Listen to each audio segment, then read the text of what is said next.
Now, Talk Real Estate with Sharon McNamara, sponsored by Boston Connect Real Estate Services.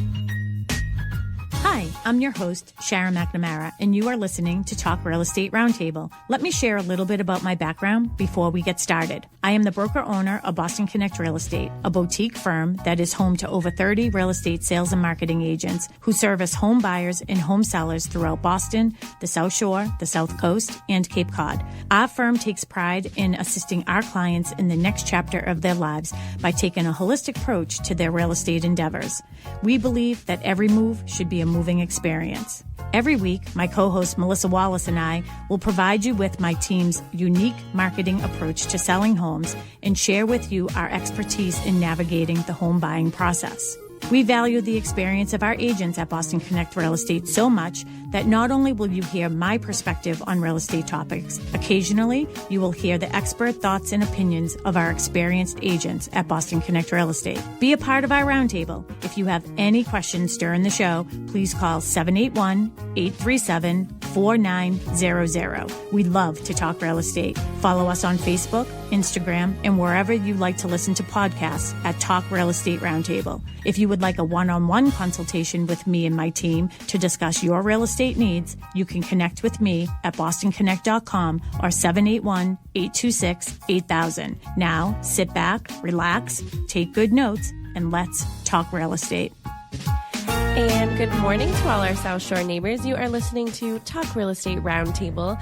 My name is Melissa Wallace, and I am joined by the one and only Sharon McNamara. Good morning. Good morning. And we have a special co-host today. She's the cutest little thing we've ever seen. Mm-hmm. We have Marley Bella. Mm-hmm. Hi, Marley.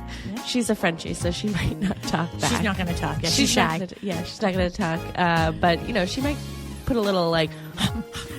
there every once in a while. You did that yesterday. It cracked me up.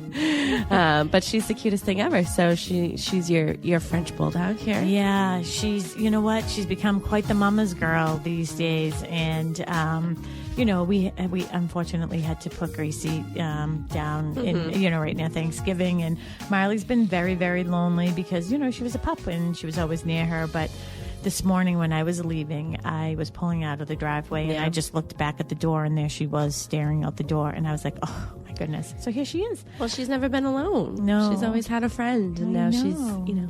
Yeah. But now she's here. Yep. She's doing the show with us. Yep. So, and she spent a week with Sophie recently, her sister, over at Casey's house. So that was good. And we have Tim in studio, I believe, right? Yes. Good morning, ladies. Good morning. Plus one. All three of us. Yeah. All three ladies over here. There you go. If you're watching us on social media, you can see her in the video. So she'll wave eventually. She has her own. She'll wiggle her ears.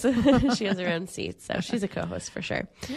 Yeah. So it's going to be kind of a dreary day, but you know, I know. When's it going to, like, we just need to snap out of it. I just don't like it. Yeah. Well, I hear that there's some surrounding states that have like 70, 80 degrees going on this weekend. And then there's us. So, oh, well, but eventually we'll get better. We'll get better weather. And right? then you get the people who say, oh, but the joys of having, you know, the 4 seasons. Enough already. It's awful.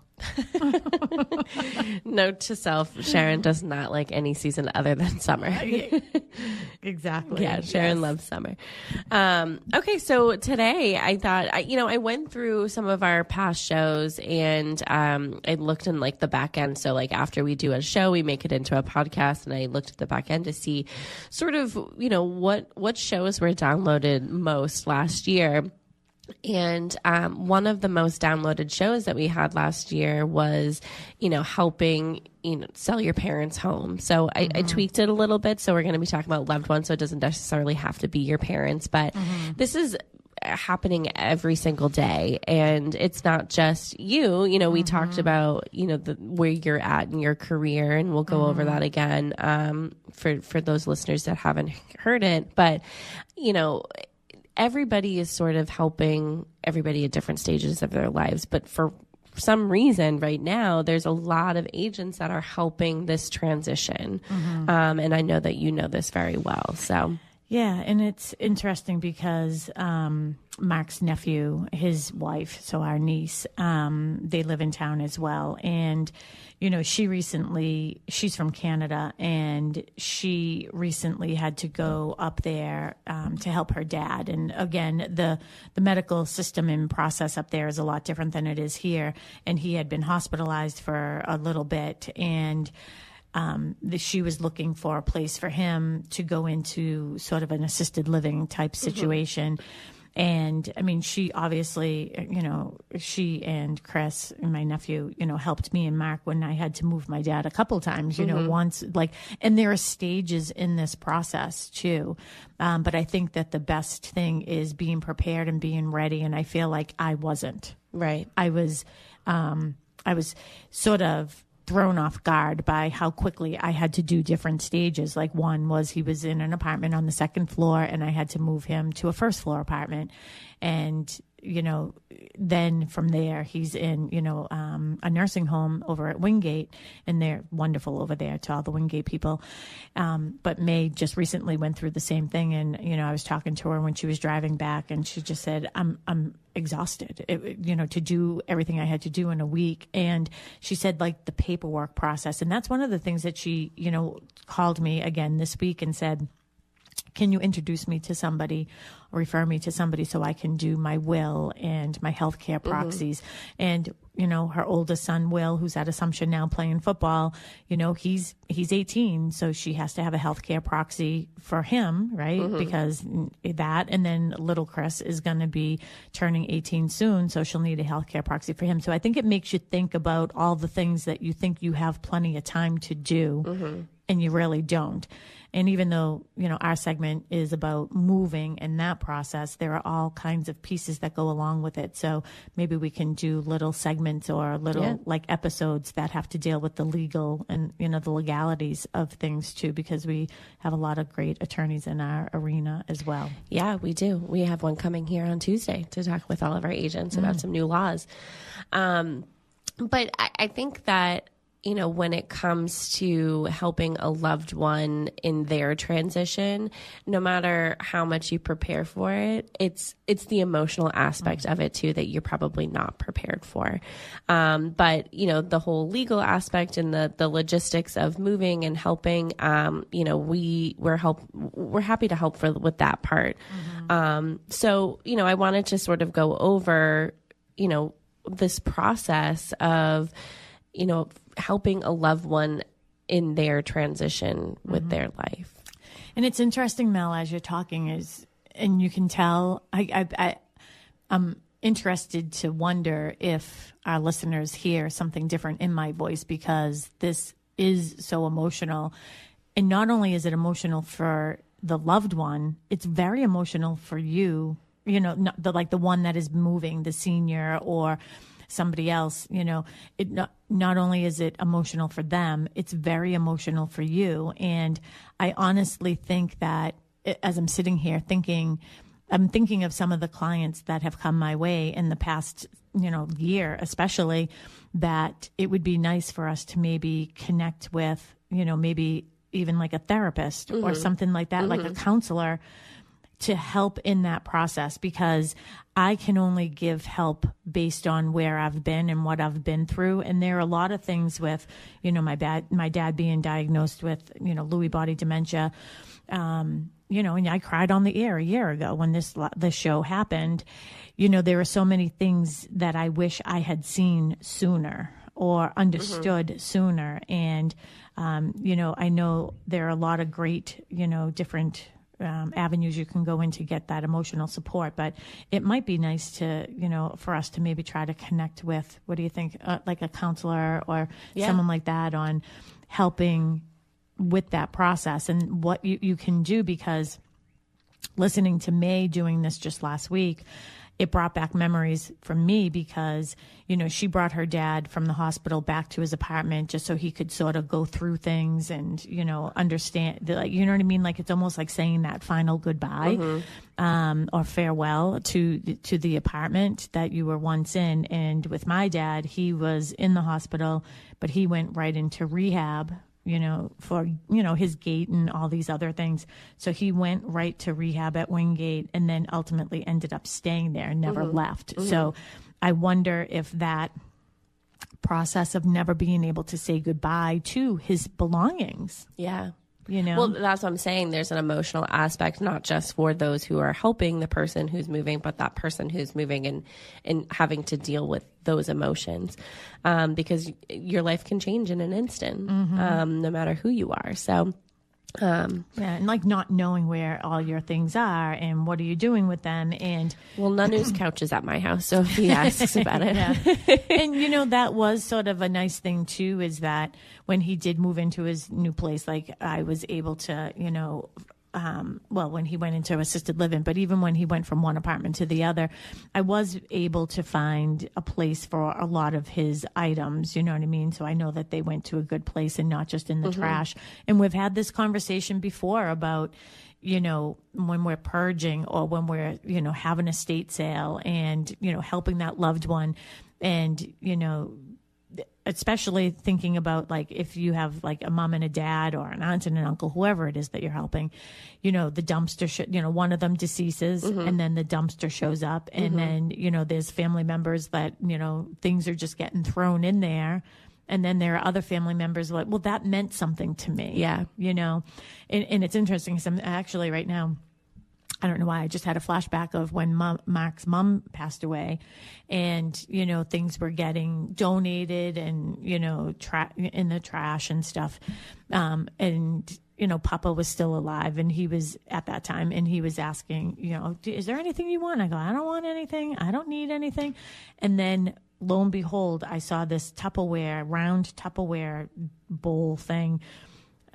It's thin, whatever. And it had to have been over 50 years old because I remember that sitting on the kitchen counter all the time and Mark telling me the story of, I remember when, we were kids, we would line up going out the door and, my mother would have that open and we would take a cookie on our way out the door. Yeah. So I really wanted that. Yeah. Most people would have just thrown that in the trash, right? I kept a strainer. Yeah.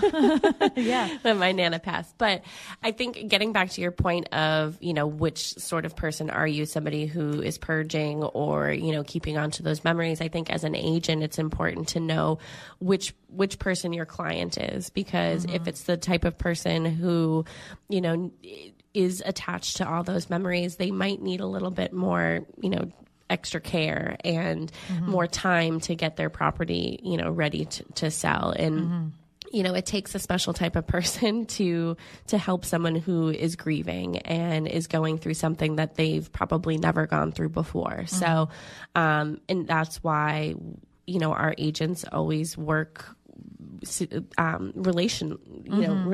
So, and gain trust from, their clients, because we really do care about what stage you're at in your life and whether you're helping yourself or helping a loved one.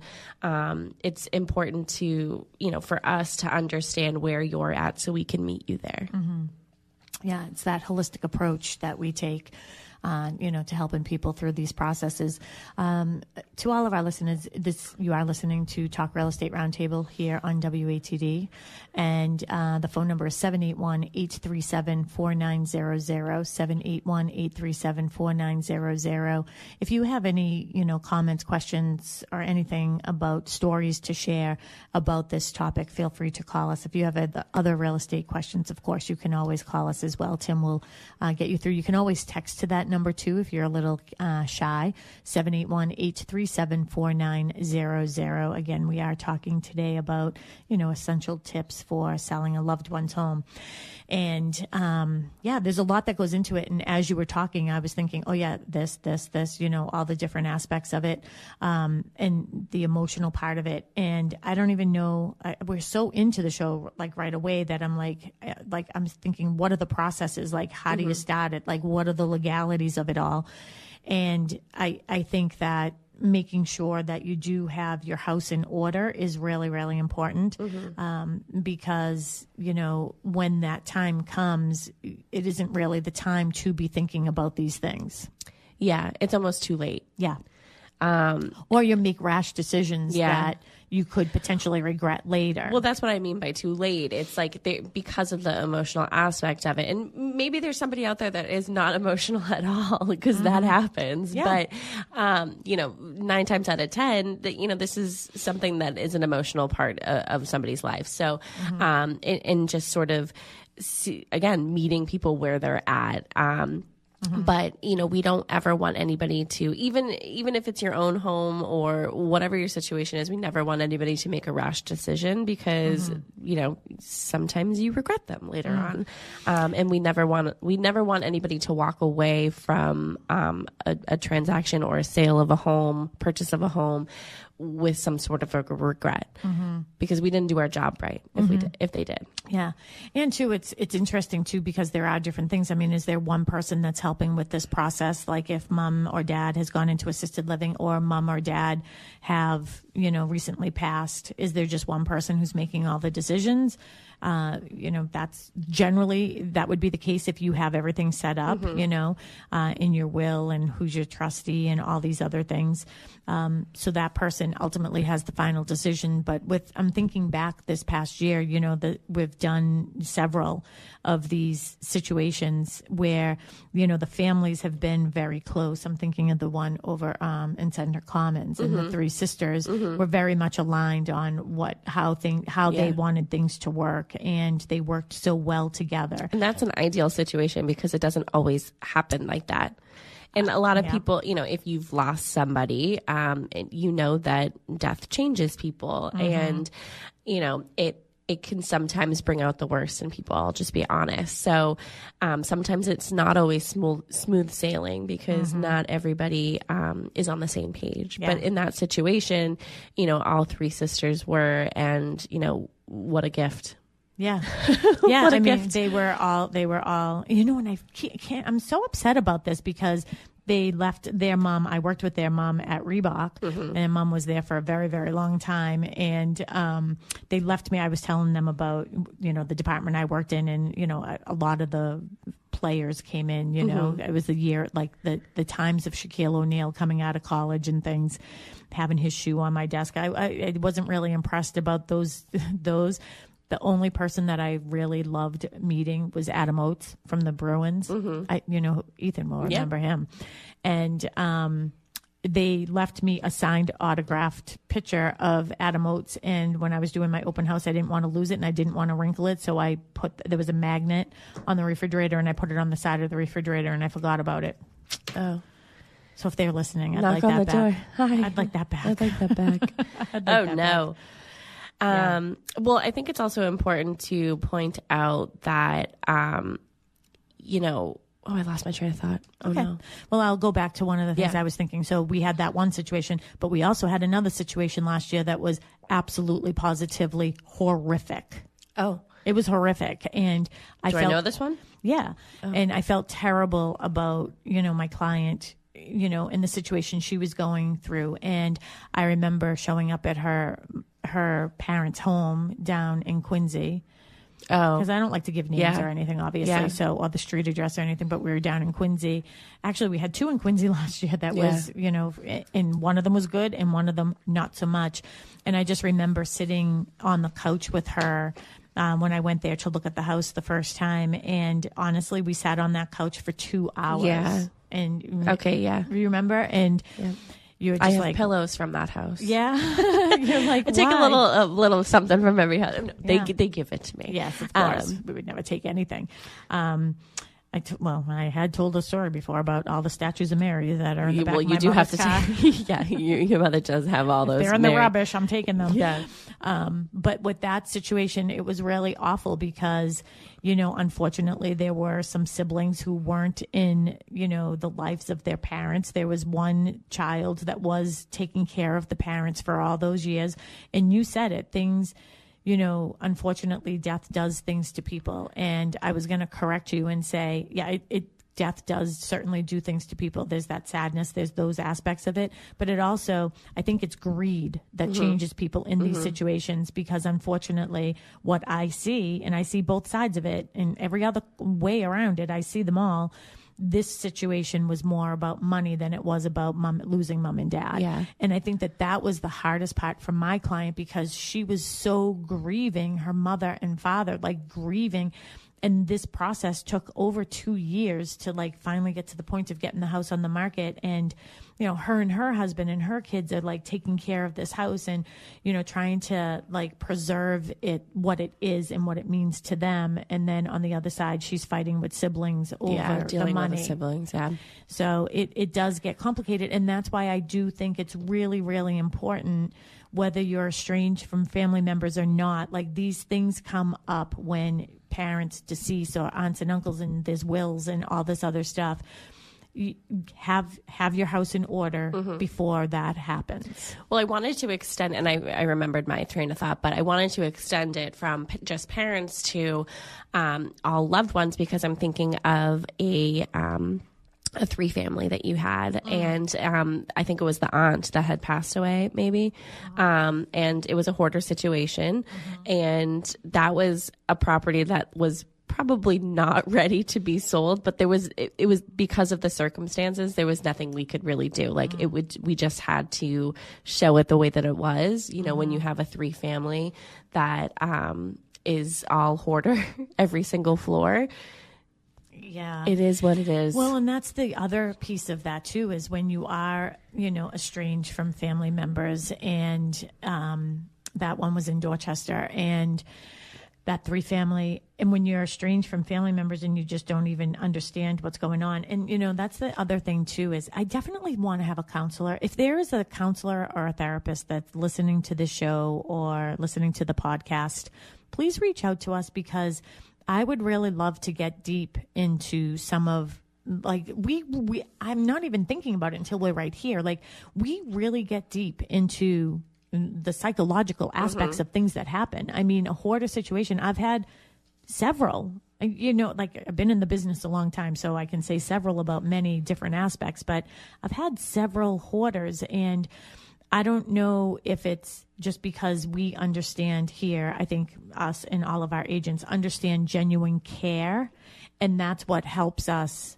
through the processes of people who are going through those things. But certainly I'm not a therapist or a psychiatrist or any of that stuff. Certainly I can't prescribe medicine. But when I show up, I don't know, that's just instinctually, you sort of know, like, you don't go in and say, oh my Lord, what is going on in here? Why are you keeping all this crap? Yeah. Like, you don't do that. No, you have to be sensitive to the situation, but I think that you also probably do a good job of bringing up the obvious, like, because I have been in a hoarder's house with you and Mary, and going, filing one by one, like, through the path that's through the house. And, there is an aspect of it that's like, okay, well, mentally, why are they doing that? And, no, we're not therapists, but we are humans and we care about our clients. So it's like, we really hope that this person gets, the help that they need. And, they were moving on to something else, and we really hope that, they didn't bring this with them. Yeah. Like, how can I help you through these next steps? What can I make you more comfortable with? These are the things that will need to be done in order to get your home sold. Are you prepared for that? Do you need more time? Good morning, Dee. We see that you're on. Good morning. Hi, good morning. So, going through those emotional aspects and steps with people. But you know what? There's also that tough love. And I do give that to people when they need it. Yeah. And there was somebody recently in our office this week. Yeah.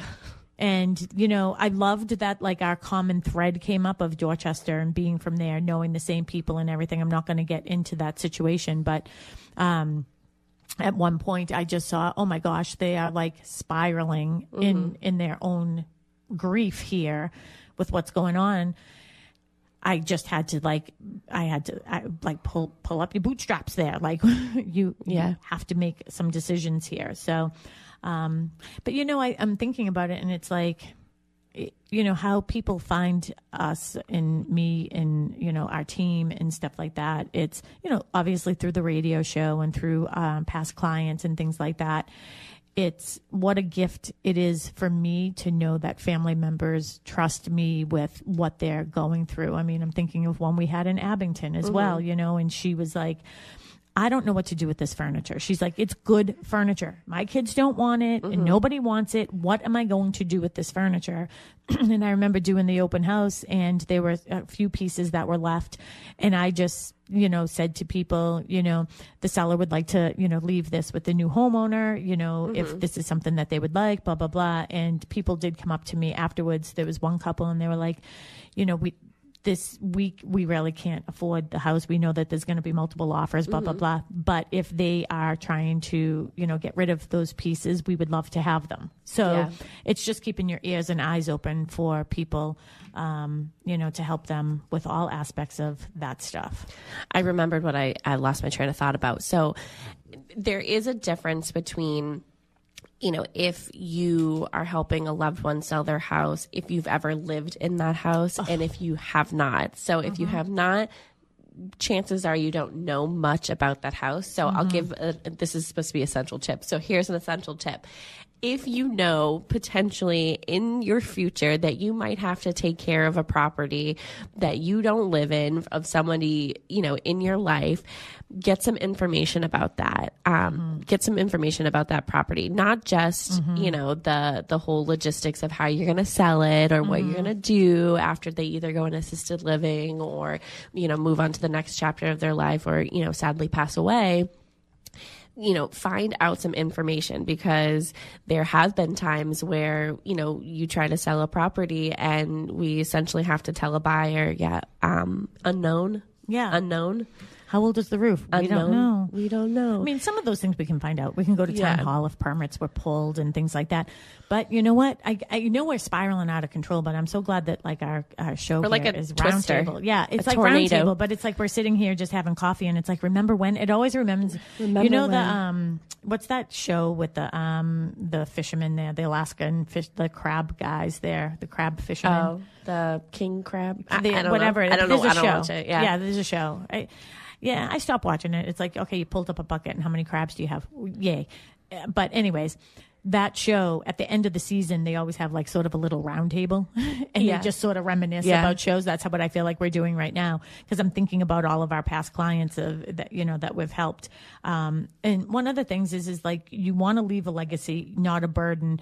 And having a notebook and just starting there and just writing down, this is when the roof went in, this is when this happened, because it's going to make it easier for your loved one when the time comes for them to sell your house. And again, we were talking about like parents and stuff, but it really could be anybody. Yeah. So let's just extend it to loved ones, friends, and all that other stuff. But yeah, even cousins, like letting people know. We actually last year, it was not this last Thanksgiving, the Thanksgiving before, we had a client who came in. He was getting ready to put the house on the market. He was going to come on at the beginning of the year. He came in, was doing everything with Mary. We gave him his pie for Christmas. For Thanksgiving, because that's our thing. And lo and behold, we got not like a call from a distant cousin, and they're like, he's in the hospital. He wanted me to reach out to you, blah, blah, blah. Because his sister passed away, we were selling the sister's house. And then ultimately he never made it out of the hospital and he passed away, but he didn't have anywhere that he had been talking to us and that he wanted, you know what I mean? And then the cousin was sort of removed from the situation and didn't tell the other sister, like, oh, they were using this agent.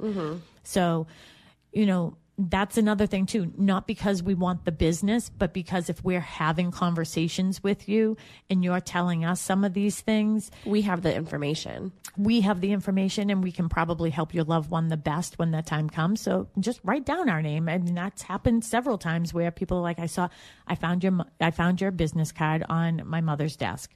One was on a keyboard. One person came in that I met recently and said, this is going to be a little weird, but I have it in my will now that my kids will call you when something happens to me. Well, there you go. It's legal. Yeah. And we'll get into the legal aspect of it too. But Amy Troop, who called last week into the show, she's a realtor here on the South Shore. She commented and said, good morning. we need to start making all of our clients know about town meetings to stop the division of we the people by adding more taxes to the busy burden of our lives. Mm-hmm. So. Yeah. And to Amy, Amy called in last week and, she's an agent.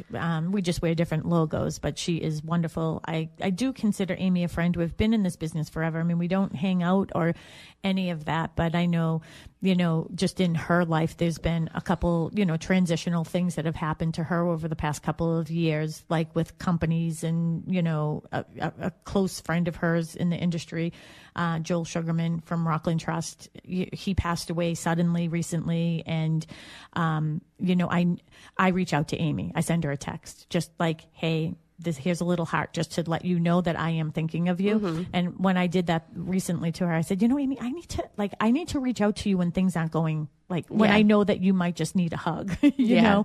But Amy is great. And, she has a lot of wisdom when it comes to real estate. And she also does from a political vein as well and is very committed. And, it's interesting that Amy just said that. Now I'm going to go a different track because I went to an affordable housing meeting. I'm on the affordable housing committee in Pembroke, and Judy Parks is on that committee, and she has been on several committees throughout her lifetime in the town of Pembroke.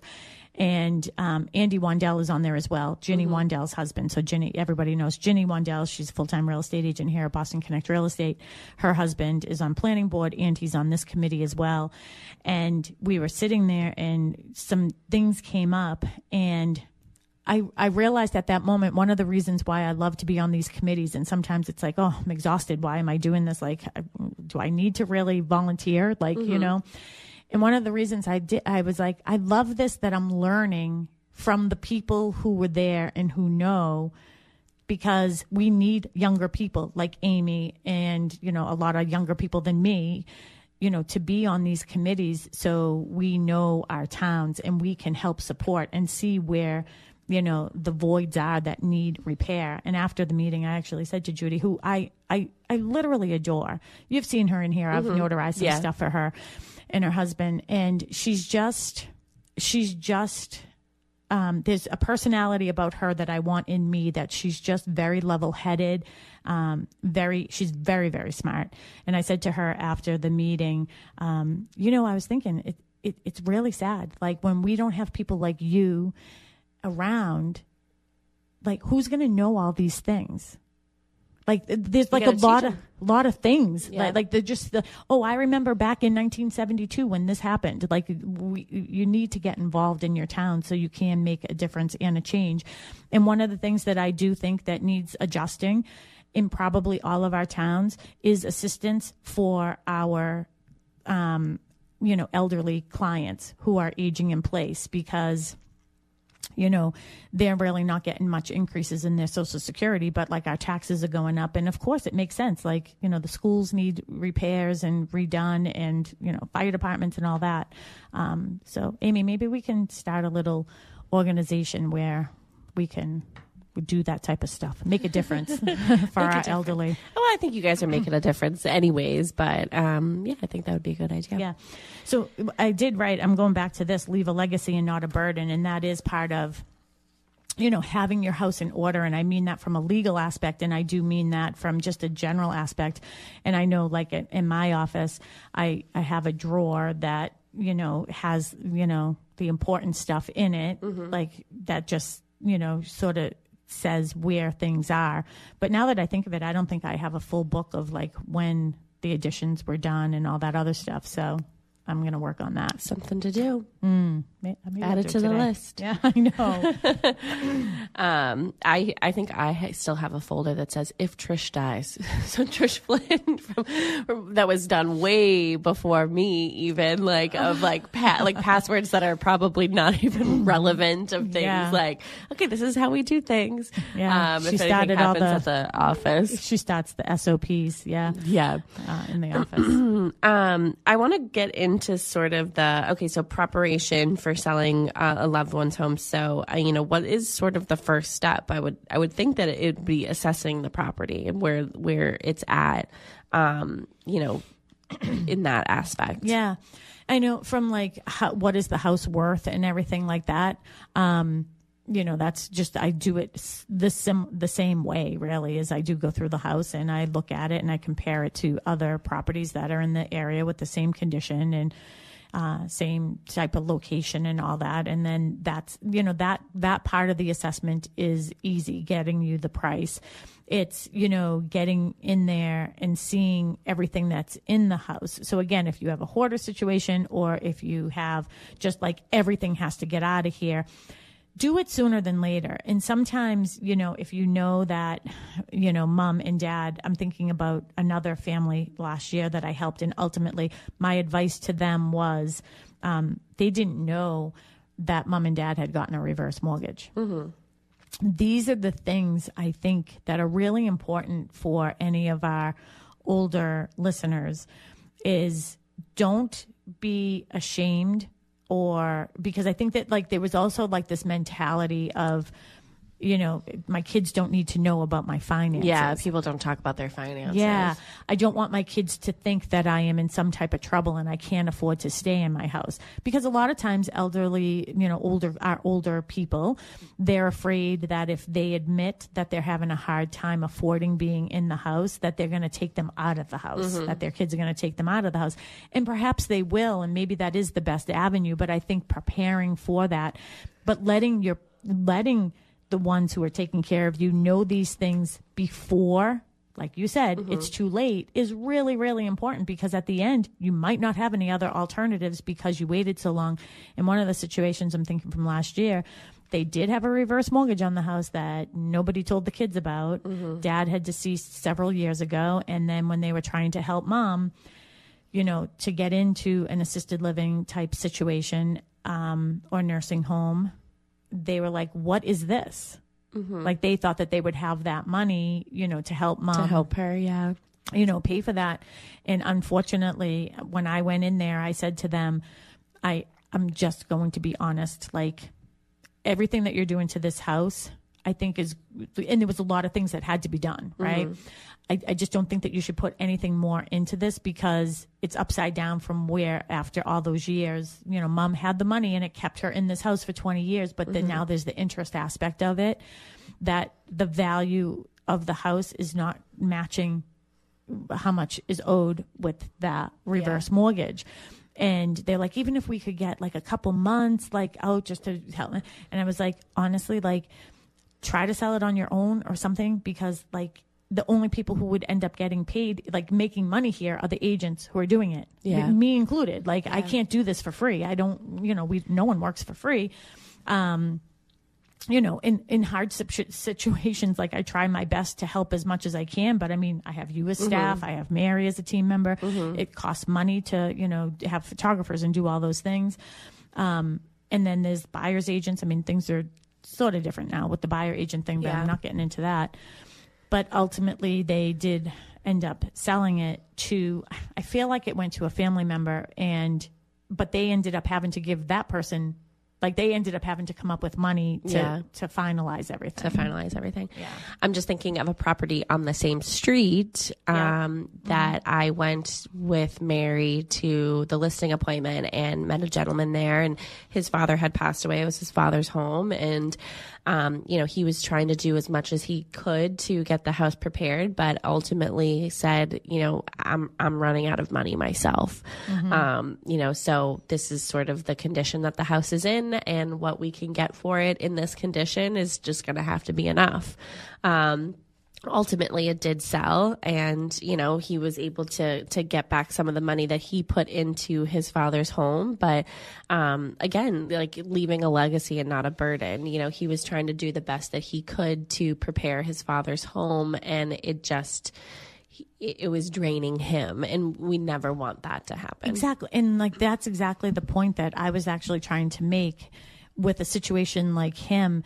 Perhaps he should have called us sooner, Yeah. Right before he started to do the things that he was doing. Yeah. And I know Bob Gleason, who is an agent here, he had called me one day this week, and we were talking about a property that he's been assessing, and he's, like, should it just go on the market as is, or should I recommend that they do things to it in order to get the house ready for the market? So, I went through the whole scenario with him, and, ultimately it's a great house, so, it has like the mechanicals and stuff like that. So I was like, well, highlight those things, not the cosmetic things, right? Yeah. So cosmetic, somebody can paint, people aren't afraid of that. But that's one of the things too, that I find that people, they get themselves worked up. And, I was thinking of, I had ChatGPT help me the other day, and I was thinking of different shows that we could do.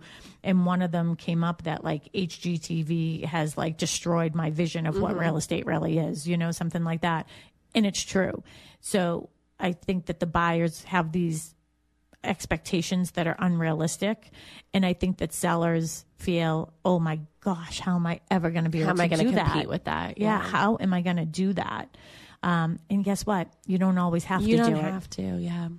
Sometimes putting money into, and we use this term, and don't take offense to it. I'm sorry. I'm not trying to be mean, but like putting lipstick on a pig is still, guess what? Just a pig with pretty lipstick. Yeah. A pig with pretty lips. Pig with pretty lips. When an agent comes to me and sort of asks that question to me, my question to them is, well, what's the motivation of the seller? Good one, Mel. What's the motivation? Is the motivation to sell quickly and to get the most money out of it? Are they selling, for an estate? Are they selling, what's their situation and what's their motivation for selling? Or do they want to test the market? So yeah, I think it's always important to sort of know where, again, meeting your clients where they're at. Yep. 781-837-4900 is the number over at WATD 95.9. And Tim McKinney is our producer. We love having him on Saturdays. And he can either take a text from you on that phone or and read us your question, or you can call in and he will pipe you over to us. 781-837-4900. We would love to hear from you. If you've gone through this or you're thinking about this, ask us a question that maybe we're not thinking about right now. 781-837-4900. When it comes to like probate and estate sales, we only have a few minutes left, but let's rope in some of our professionals that we work with. Somebody comes to you and says, oh, my parents' home or my loved one's home is in an estate, or, I'm going through probate. What's your first step for them? So I think it's really important is, everybody, if you have a will, if you don't have a will, these are all the things where we say, leave a legacy, not a burden. And we keep on talking about having like a session here in the office. And I'm going to have you hold me to the fire on doing some of these things and having some of our attorneys in here that can just like help our clients with that. Does it have to go through probate because there is no will? Those are the questions. I know, the show after us is McNamara on Money, which is McNamara Financial. So Alyssa McNamara Reed with Michael McNamara and Justin McNamara. They do a lot of shows on this type of stuff as well, with the probate and that aspect of, selling, not really the selling of the house part, but like all the estate planning type stuff. The as preparation. Well. Yeah, the financial aspect of all those things. And I think that, if it has to go to probate, it takes time. You need the license to sell, and that's like a whole show in itself. So we kept on saying that we're going to put a notebook in here so we can the shows that we want to have. Yeah. So the legal show on the aspects of, what did I just say? The license to sell and probate and all of that. So that's like a whole full show in its own. But that's what I mean. This part of the show is about preparing for that. Excuse you, Marley. Hello, Marley. Do you have something to say, my friend? Hello, baby. She said, it's time to leave, Mama. Hi.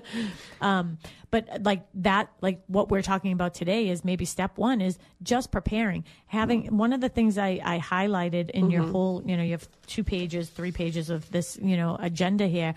And the only thing I highlighted was having the conversation. So as we're coming to the end of this show, I think, and again, we threw a bunch of little pieces at you. Yeah. And sometimes I think we should take our shows and do them in like segment 1, segment 2, and segment 3. Cut it up. Yeah. And that way there, maybe it's, they're talking about this again, but we're talking about it, different aspects of it. But I think first and foremost is having the conversation with your loved ones, whether it's a parent or a spouse or, especially the spouse, and one thing that I see that warms my heart a lot is, my couples who are older and they're aging in place and they're trying their best to do that. It seems like for the most part, what I'm seeing, and it just might be a generational thing, that the husband is always worried about what is going to happen to her if something happens to me. And I think, those are conversations that have to be had, not just with your loved one, but with your kids. These are tough conversations. I'm telling you that your kids might want to shy away from it. You might want to shy away from it, but this is just part of adulting, that you sort of have to take care of, because if you want things to be done fairly and your kids aren't, fighting after the fact and you really not having any say in what you want, you should be having those conversations now. Yeah. If anybody wants to get some tips from you, how can they get in touch with you? Yeah, I'll even give you my cell phone number, 781-294-4848. 781-294-4848 is my cell phone. And, I do have, I hate to call it an ad, but I do have an item of value that they left it here. I don't know how it got here. Yeah, but someone dropped it off the other day. Oh, did they? Yeah.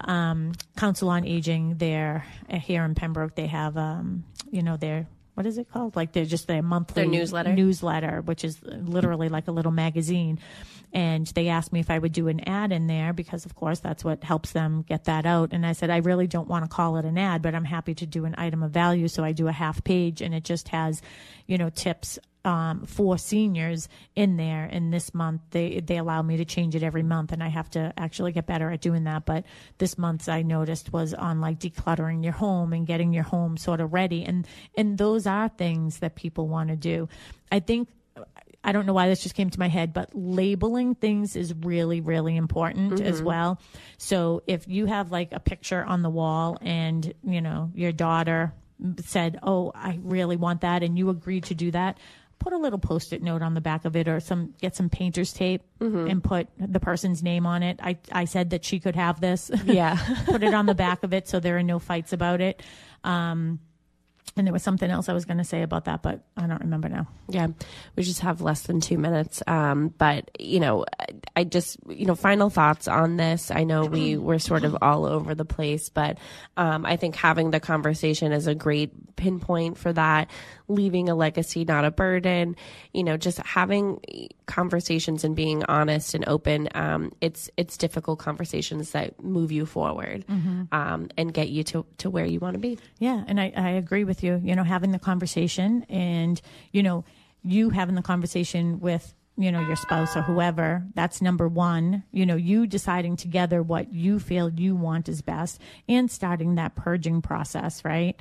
Oh, that's what I was starting to say is labeling things. We did have a client who moved out of state recently. They're not elderly or anything, but they moved out of state and things were sort of rushed. Like they just felt rushed for some, but they, one knew what was in one of these boxes and the other one didn't. And it was a box of VHS tapes, like, for the VCR, but it looked like old, like movies. But what somebody didn't realize that was helping them pack, that it wasn't just old movies like Grease, one of those movies. It was family videos. And did they throw it away? Someone threw it away. Oh, no. She's devastated. Yeah. And she, it was, we do a final walkthrough. I knew the box wasn't there, but I did reach out to the new owner, the agent, and said, can you reach out to them, see if that box is there? It wasn't. And then, she's like, I wonder if she called like someplace that she donated stuff. They're like, no, like it wasn't there. So make sure you're labeling those things. So rainy days are a perfect day to start doing some of that stuff. But again, if you want more information on this, I'd be happy to help you and give you a nice little synopsis. Maybe we should put together a little something, top 10 tips, essential tips. 781-294-4848 is my cell phone number. You can always get in touch with any of our agents here at Boston Connect Real Estate, 781-826-8000. Yep. Open houses? Just your new construction this weekend. All right. Well, you can go to Cushing Trails or you can go to Cochise Estates. I know Kristen Howlett, full-time real estate agent, is there today at Cochise. I'll be there tomorrow. And Faith is at Cushing today. Yeah, Faith and Mary Birmingham. will be there tomorrow. Yep, full-time real estate agents. So go see them. You can go to bostonconnect.com. Check out our podcast. It looks great. That's what? Talk Real Estate Roundtable.com. We'll see you next week. Bye, Tim. Bye.